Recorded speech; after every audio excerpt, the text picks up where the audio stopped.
Thank you so much, Arnando. No, Sorry. not yet. Sorry, It's okay.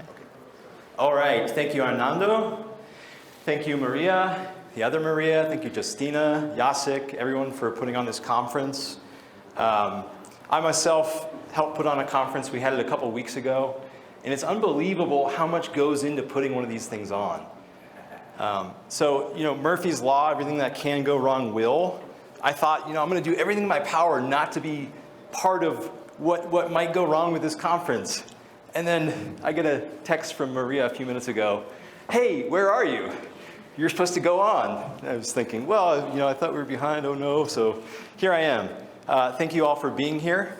And I'd like a round of applause for Liberty International for putting this thing on.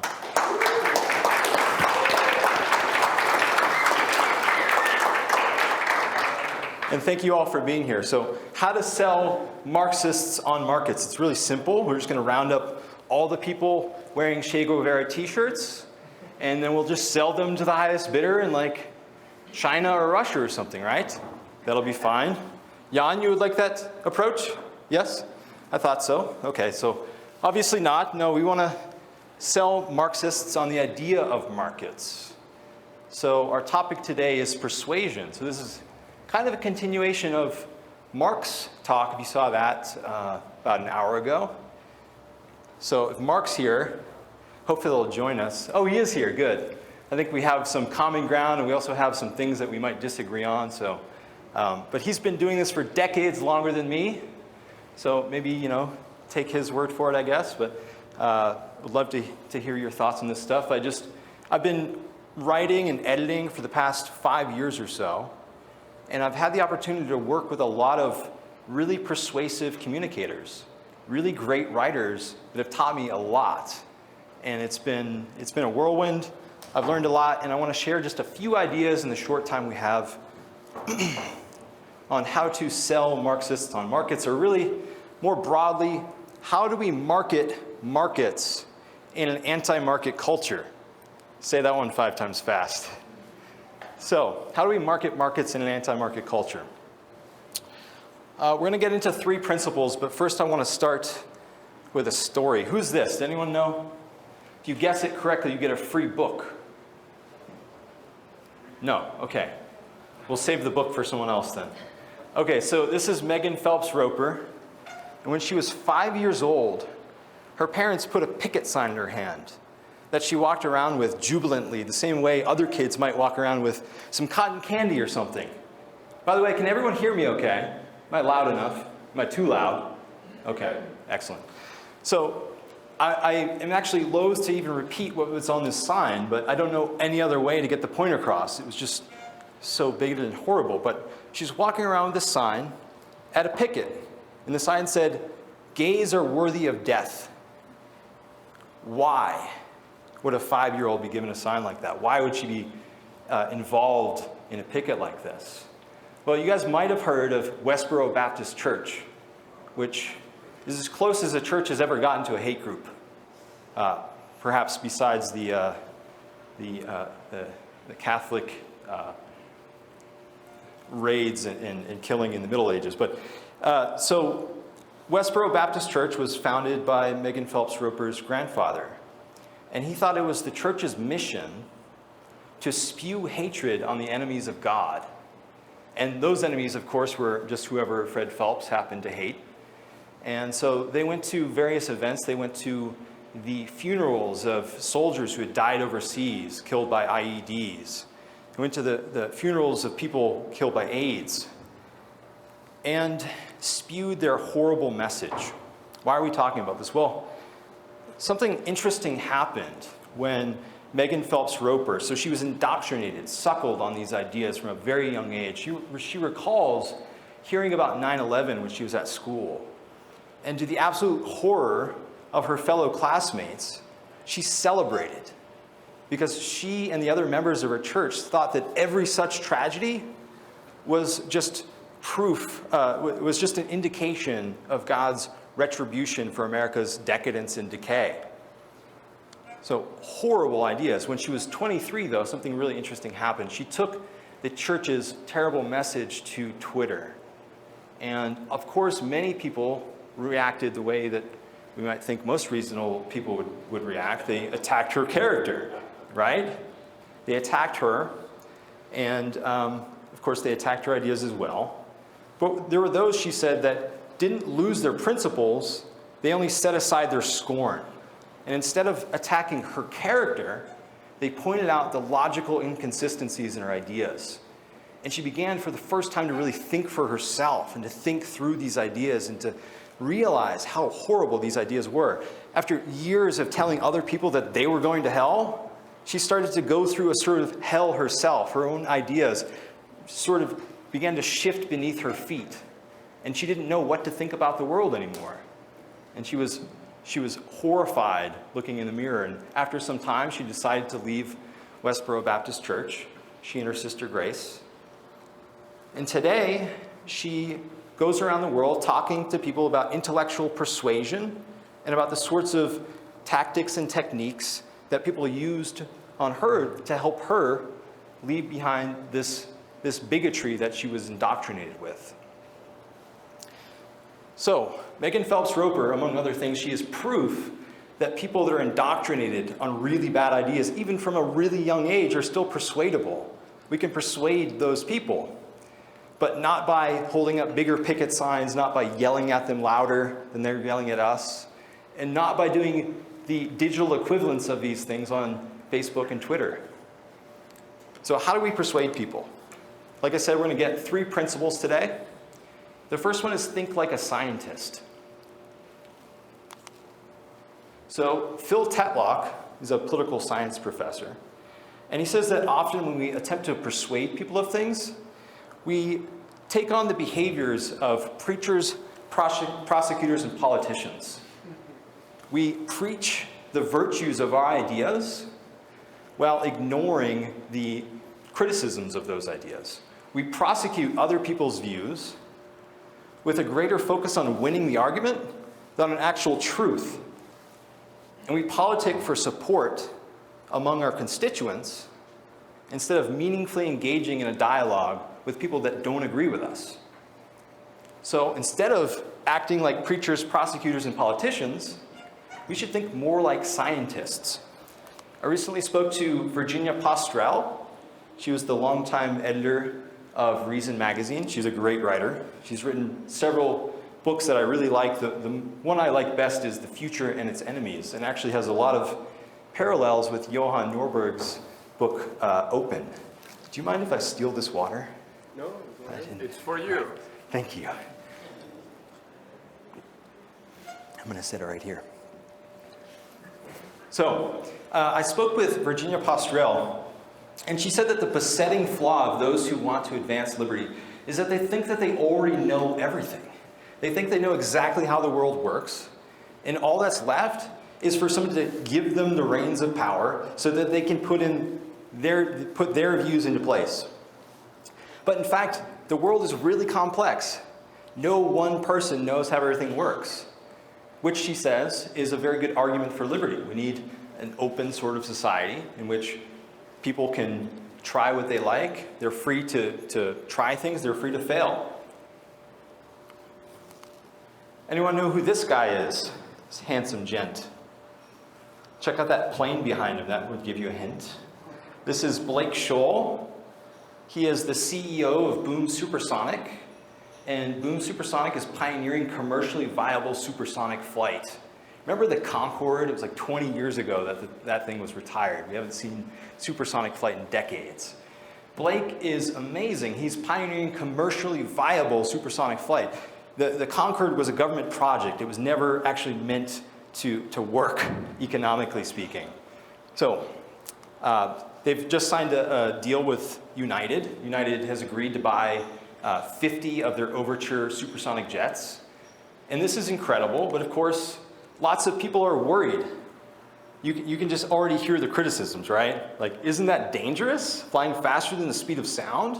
What will be the the environmental impacts of that? Won't this cause more inequality in the world? And I was really impressed with how Blake manages to handle these criticisms. I talked to him and he said, when there's a criticism, you first have to look in the mirror and ask, is there validity to it? And if there is, go out and fix it. And then go back and communicate. But first, make sure the truth is on your side. So it's really easy. Of course, at the general level, when it comes to freedom versus force, yeah, we know the truth is on our side, right? When it comes to a dictator versus a constitutionally limited republic, we know that the truth is on our side. But in the day-to-day work of a public intellectual, you need to weigh in on many far more narrow issues. And you don't want to burn your integrity by simply walking down the path that you think is right, by simply letting your basic principles dictate how you think about more narrow things. There's a great book called The Scout Mindset by Julia Galef. Anyone read it? No one. Okay. Well, I highly recommend it. In it, she talks about motivated reasoning. Motivated reasoning, what's that? So, suppose we want something to be true. What do we start doing in our minds? We start looking for every excuse possible, every justification, every rationalization possible to believe that that thing is true. And suppose that we want something to be false, we do just the reverse. We start looking for every excuse possible to disbelieve that thing. We often do this without thinking about it. We tend to think that we're far more rational and objective than we're really being. But we want to make sure that we, as advocates of liberty and of freedom, are not engaging in motivated reasoning, that we're really getting down to the truth before we burn our integrity on a news story or something. So you're a journalist and you want to get a story out. I've done this. I've made mistakes. It happens. But it's definitely something to be aware of and to try not to do. We want to think more like scientists. So we should take a cue from a Nobel-winning physicist, Richard Feynman. You must not fool yourself, and you are the easiest person to fool. So make sure the truth is on your side. When we put Marx and Engels and Paul Krugman and John Maynard Keynes on the witness stand, and we engage in cross-examination, we really attack their ideas, we want to make sure that we bring the same level of criticism to the people that we admire, if not an even higher level of awareness and alertness, because our inclination is just nod along with Mises and with Rand and with Hayek and say, yeah, these guys were right. But let's really engage with those ideas and make sure that we understand them before we jump in and say that they are. Okay, principle number 2, act on the trader principle. So here we are talking about markets, this sphere in which people engage in trading value for value.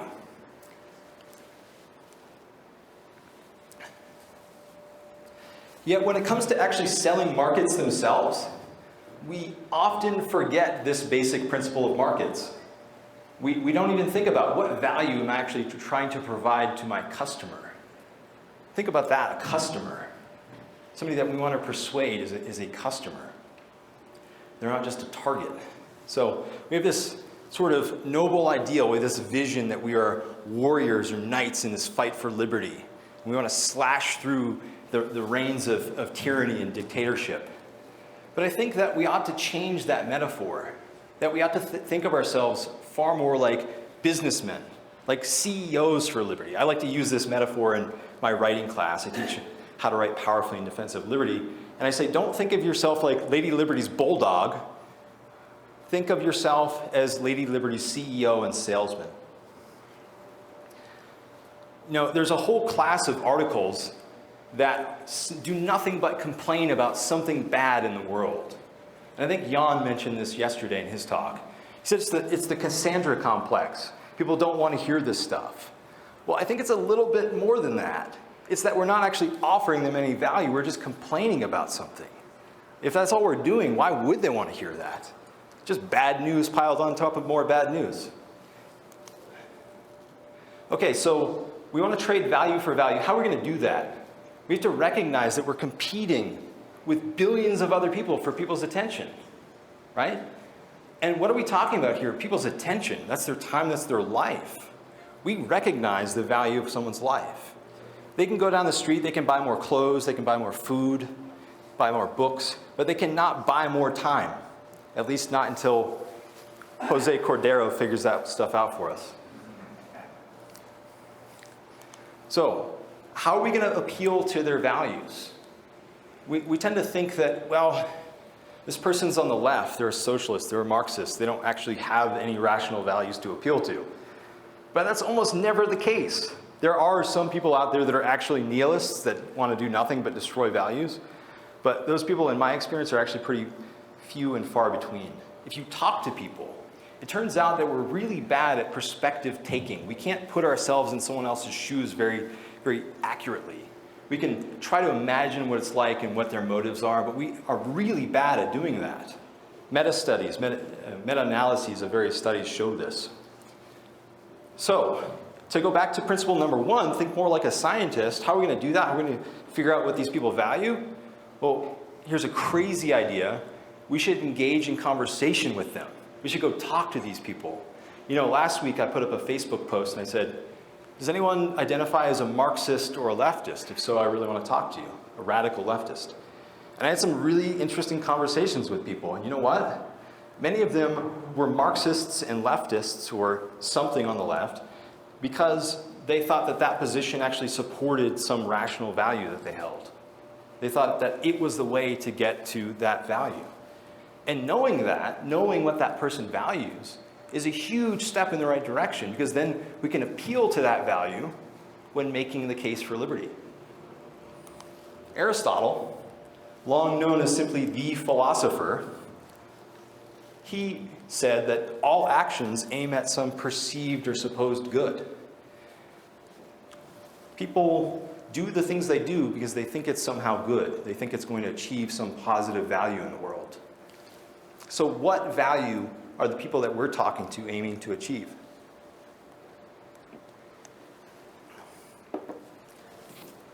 He also said that we need to appeal to common ground. In his book, The Rhetoric, written, 2,500 years ago, this is still a staple of Persuasion. Why? Because it packed in so much wisdom. He said that we need to find common ground with the people that we're seeking to persuade. And that's what we as advocates of liberty need to do. We need to act on the traitor principle and to offer value for value. Who's this guy? Please, somebody get this one. Free book.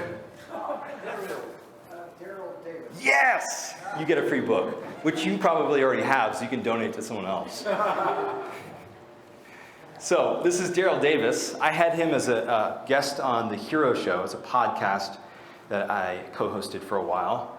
And I had him on the show because Daryl Davis is a freaking hero. He's amazing. He's talked hundreds of KKK members out of the KKK. He's convinced them to leave. A black musician. How did he do it? Did he do it by saying, look, you're an idiot. Your ideas are stupid. Did he do it by attacking these people and berating them? Absolutely not. He didn't see conversations as a war. He saw conversations as a dance, where he would emphasize common ground.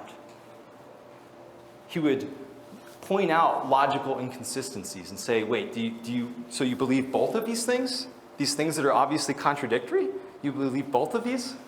He'd poke holes in their views, but he wouldn't attempt the demolition of their views himself. He wouldn't try to demolish their views outright, just in and of himself. No, he didn't see a conversation as a war. In his book, Think Again, Adam Grant talks about the measles epidemics that have been popping up in Canada. Measles has been eradicated for how long? Basically, we've had the MMR for how long? Yet, lots of parents in Canada did not get their children vaccinated because they thought it would lead to autism. And doctors were doing a really bad job of convincing them otherwise. They just couldn't do it. They were hitting a brick wall. Most of them were not very convincing. Until this guy came along, Adam Gagneux, I believe his name is. And they call him the vaccine whisperer now.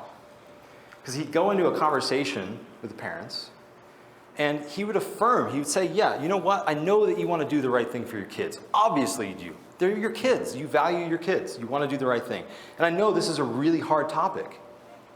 There's so much conflicting information out there. He'd empathize with their confusion. And instead of playing the sage on the stage, he would be the guide on the side.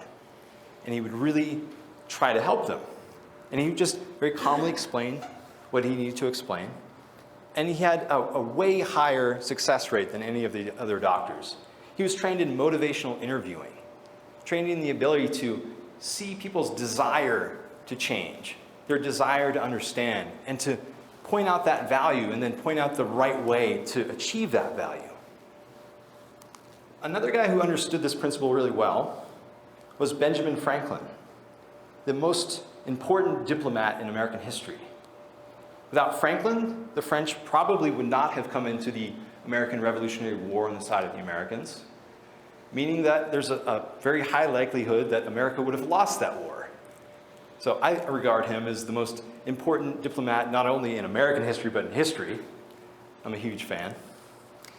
And Franklin, when he was young, he loved to engage in debate. He loved to debate his friends and get into arguments with them and debate ideas. But he realized after a while that this really didn't get him very far. In fact, it made him more enemies than friends. Later he realized, he said, as the chief ends of conversation are to inform or to be informed, to please or to persuade, I wish well-meaning, sensible men would not lessen their power of doing good by a positive, assuming manner that seldom fails to disgust, tends to create opposition, and to defeat every one of those purposes for which speech was given to us. Amen. All right, so that was principle 2. We're moving on to principle 3.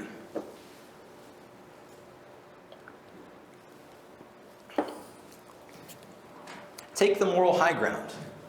Bismarck is where we might have some differences. I don't know, we can talk about it.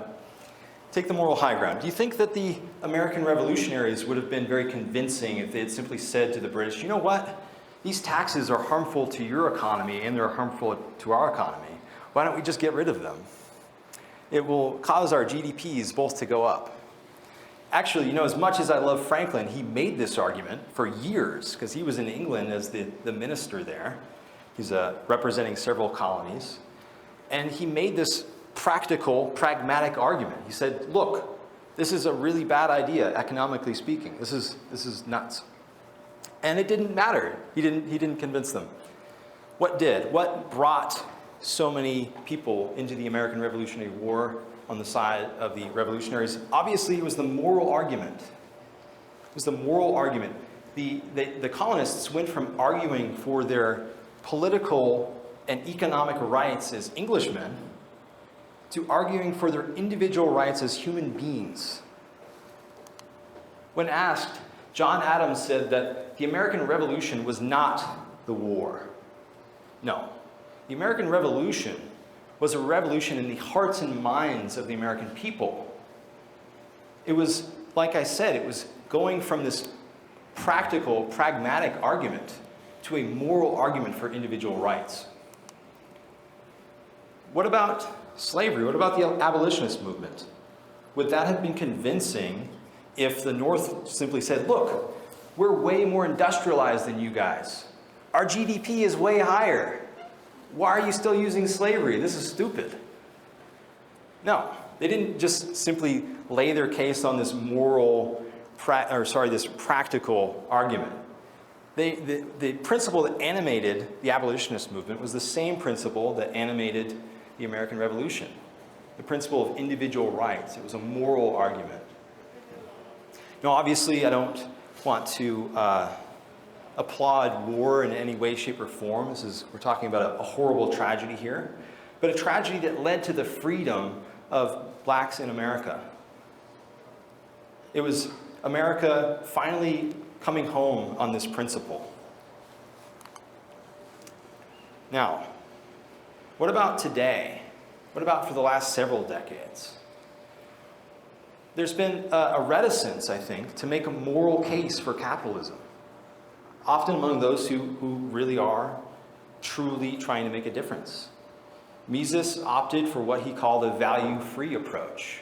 In most of his works, he engaged merely in economic arguments, and he made powerful, convincing, clear, and extremely important economic arguments. I don't want to disparage these a bit. He and his fellow Austrians, the calculation argument against socialism. I mean, the case for capitalism, economically speaking, we won that like a century ago. There is no economics for socialism and Marxism. Yet today, the Communist Manifesto is still the most assigned work of political philosophy in colleges. Why? Why is that? Marx and Engels made a moral argument, a bad one, which ultimately results in immorality, but a moral argument nonetheless that taps into a basic foundation of ethical views that people hold. They tap into this foundation. And they make the worst of it. So, Communist Manifesto is read far more than Human Action, but a book that's read far more than both of those is this one right here, Atlas Shrugged. Why is that? It's like 1,000+ pages. This thing is a brick, right? It takes like a month and a half if you read hours and hours a day to get through, except if you're crazy like me. Why do people read this book? Why do they care about it? People are not motivated merely by practical arguments, right? They want to see the good prevail over evil. And Rand made a very powerful case for capitalism. She showed that the moral is the practical. And that's what motivates people, making a moral argument, taking a moral stand for your views. Now, we don't have time to get into the totality of Rand's moral views, but I will have the opportunity to speak with some of the scholars here, the brave people from Venezuela. So great of them to come and to take all the risks that they did. It's just amazing. I was tearing up during that talk. Killed me. But we will get into some of that with them. So here's a letter, interesting letter from Mises to Rand, recognizing the power of moral arguments. He wrote this to her in 1958 after reading Atlas Shrugged. And he praised her courage. He said that Atlas Shrugged is not merely a novel. It is also, and first of all, a cogent analysis of the evils that plague our society.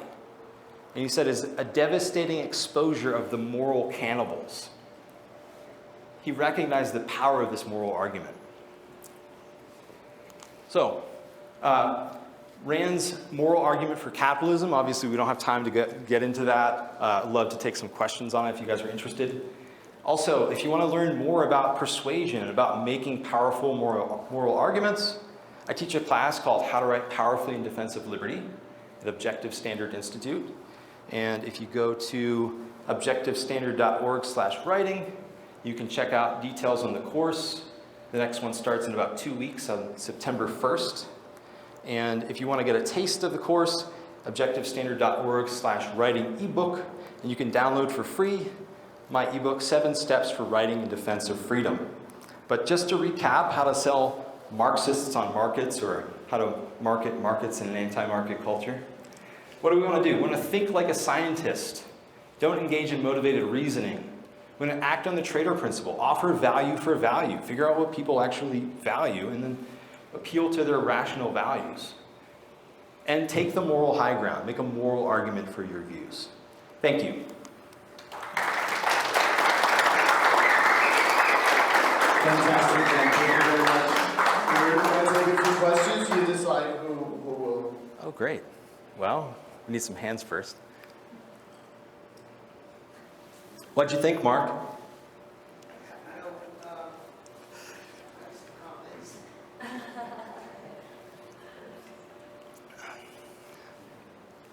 I loved every word you said. Oh, I think didn't expect that.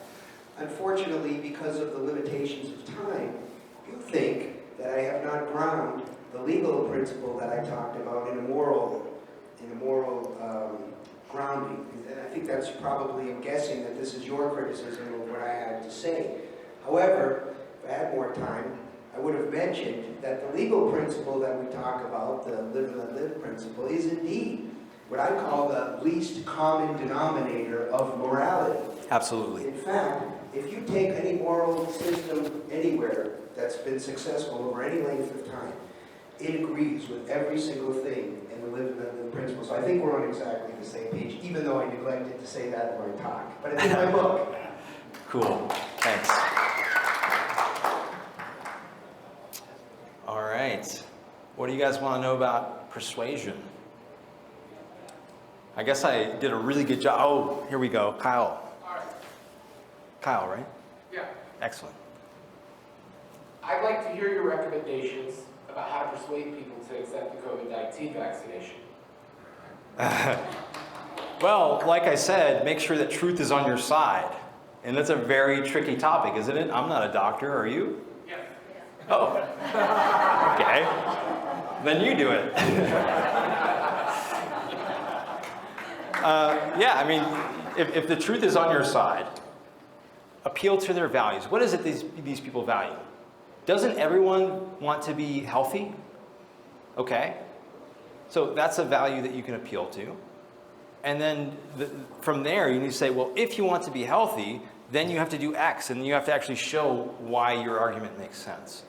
So, you know, I won't presume to say that you should take my writing course, but if somebody wanted to write an article on something like that, we could walk through the full process in that course, and it'd be an interesting exercise. Well, I think I could probably benefit from your writing course. What's that? I said I think I could probably benefit from that writing course. Oh, well, please take it. I'd love to have you. Oh, by the way, there are scholarships for that course. For anyone that is ages 18 to 29, you can take it for free. So there's not really a good reason not to take it. Yeah, he is, I can tell. Definitely under 29. There's more questions? Oh, can you, because I don't know where they're coming from. Oh, okay, well, whoever was first. I want to go deeper into things that really get my attention. One was Liberty CEO. What are the examples you are building from there? Because it could be really interesting to see that. Other is the conversation as a dance. I think this is another thing that's really interesting to go deeper. Love it, yeah. And more on that topic in Adam Grant's book, Think Again. I love that book. Reviewed it for Quillette and interviewed Adam for The Objective Standard. So if you're interested in these ideas, I'd check out his book, Think Again. Specifically on conversation as a dance, not a war. Thank you. You mentioned that you were part of the, or were a co-host of the Heroes podcast. Yeah. Right. So, can you give me your thoughts on taking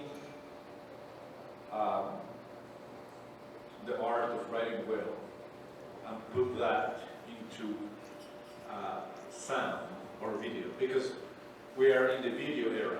Oh, yeah, Right? for sure. So, I mean, writing, I agree, is absolutely important. But now we're living in an era that it's primarily video. So, Of course. So translating that is really important. Oh, yeah, totally. So writing is the most organized form of thinking.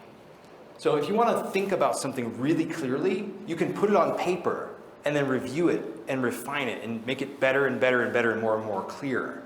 And all of the best videos, all the best podcasts probably too, most of them, they seem very spontaneous. I even do some that seem somewhat spontaneous. There's way more planning and writing that goes into that. And I think that if you want to give a speech, if you want to do a podcast, if you want to make a video, it all starts with clear and powerful writing. And once you've got that, then you've got a whole bunch of other challenges. How do I make this really engaging? What's the right tone? But I think it starts with writing clearly and powerfully. And really, clearly is the key. So much of what goes out there in the world as pro-liberty persuasion fails because people don't even understand what people are saying, right? If you can't understand the argument, you're not going to convince anyone. Thank you.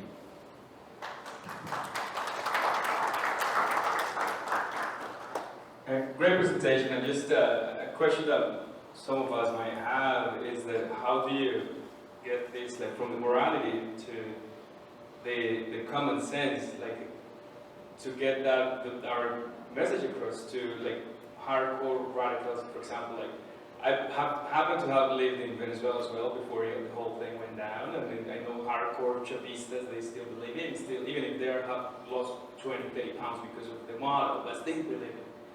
How can you convince, how can you appeal more than like the common sense and the morality? And is there anything else that could be done to get the, like, liberty message across?